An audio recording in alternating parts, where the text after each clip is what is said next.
Oke, hari ini kita lihat sini ya, yang kita bahas di sini hari apa ini? Hari Selasa ya. 14 Februari. Ini IPA ya. Nah, di sini kita akan mengulang pembelajaran kita tentang SDA. Apa SDA? Sumber daya alam. Iya. Kalau disingkat sumber daya alam itu adalah SDA ya. Jadi kalau dibilang SDA, oh sumber daya alam. Jangan bingung apa SDA. Bukan SD Widadharma. Kan? Nanti kira pula SD kan gitu. Padahal SDA yang dimaksud di sini adalah sumber daya alam. Nah, sumber daya alam kita baca sama-sama ya. Sumber daya alam adalah segala sesuatu yang berasal dari alam dan bisa dimanfaatkan dengan baik oleh manusia untuk kelangsungan hidupnya atau untuk memenuhi kebutuhan hidupnya, boleh juga. Coba lihat di situ materinya, di mana itu sumber daya alam. Sumber daya alam. Masih ingat kamu sumber daya alam sebelum dataran tinggi, dataran rendah, ya kan? Nah, sambil kamu buka di situ, kita lanjut materinya. Nah, nanti di sumber daya alam ini yang perlu ada kan sayang, halaman berapa? Portrait 30. Iya, page 30. Halaman 30. You open your book please, page 30. Kamu buka bukunya halaman 30. Oke? Nah, next kita lanjut. Sumber daya alam tadi dibagi menjadi dua jenis. Ya kan? Yaitu yang pertama SDA atau sumber daya alam yang dapat diperbarui dan sumber daya alam yang tidak dapat diperbarui. Nah, kalau dia dapat diperbarui itu contohnya apa? Air, tumbuhan, coba diingat. Oh, yang dapat diperbarui itu air, tumbuhan, tanah, hewan, udara, dan matahari. Sedangkan kita bandingkan yang kedua, sumber daya alam yang tidak dapat diperbaiki itu adalah contohnya apa? Minyak bumi, emas, perak, batu bara, dan lain-lain. Nah, apa kira-kira bedanya? Yang dapat diperbaharui dan yang tidak dapat diperbaharui. Siapa yang tahu? Di situ kan nggak ada yang buat artinya kan? Hanya artinya saja dapat diperbaharui dan tidak dapat diperbaharui. Siapa yang tahu? Apa perbedaan antara sumber daya alam yang dapat diperbaharui dengan sumber daya alam yang tidak dapat diperbaharui? Mana dia kalau dipakai habis dan kalau dipakai tidak habis? Sumber daya alam yang dapat diperbarui yang akan habis. Contoh, air, tumbuhan, tanah, hewan, udara, apakah habis? Tidak. Ya kan? Tersedia di alam kan? Sedangkan kalau dia minyak bumi, emas, perak, dan batu bara bagaimana? Kalau kita pakai bagaimana? Akan habis. Bisa kamu bedakan? Bisa. Namanya dapat diperbaharui dan tidak dapat diperbaharui. Kalau dapat diperbaharui berarti dapat lagi diperbaiki.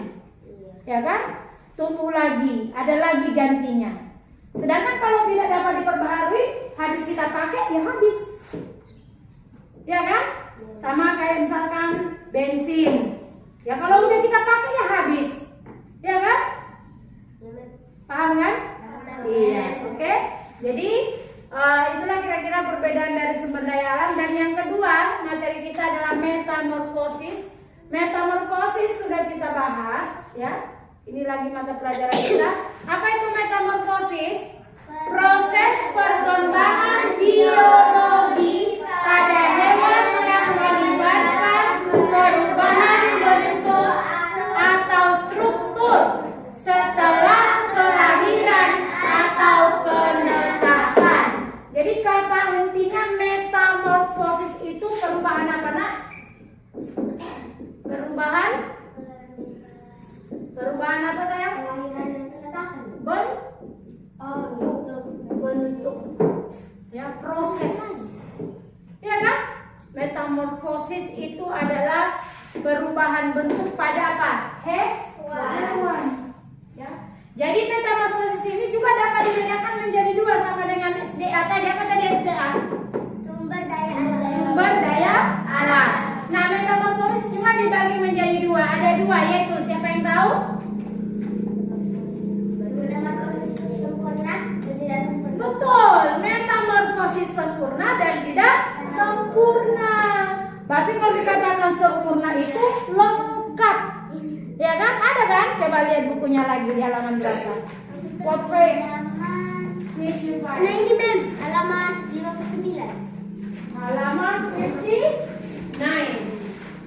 59 kan baru kita pelajari dong. Ya kan? Ya. Nah, metamorfosis itu dibagi menjadi dua, yaitu yang pertama apa sayang? Metamorfosis sempurna dan metamorfosis tidak sempurna. Nah, kalau dia sempurna, coba kamu lihat di bukumu. Yaitu dimulai dari mana? Telur, kemudian larva. Contohnya kupu-kupu kan? Ya, terus Larva, pupa. habis larva, pupa atau kepompong. Habis kepompong apa sayang? Kupu-kupu. Ya, ini dia telur, larva, pupa, kepompong dan dewasa. Dewasa artinya ya hewan apa nanti yang mau kita buat. Kalau kupu-kupu berarti ini jadi kupu-kupu. Contohnya, Oke. Sedangkan metamorfosis tidak sempurna itu dimulai dari apa sayang? Coba lihat bukunya. Satu-satu ibu kasih bukunya loh nak. Ini. Telur. Ayo. Telur. Nimfa terus. Iya, nimfa itu ada nimfa 1, nimfa 2. Nah, kecoa langsung kecoa dewasa.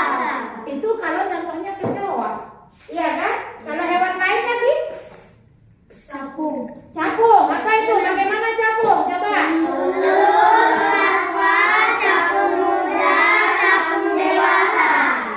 Jadi dia prosesnya kenapa dia dibilang dikatakan sempurna dan tidak sempurna karena tidak lengkap. Kalau sempurna lengkap dia urutannya. Kalau dia tidak sempurna perubahannya itu tidak lengkap.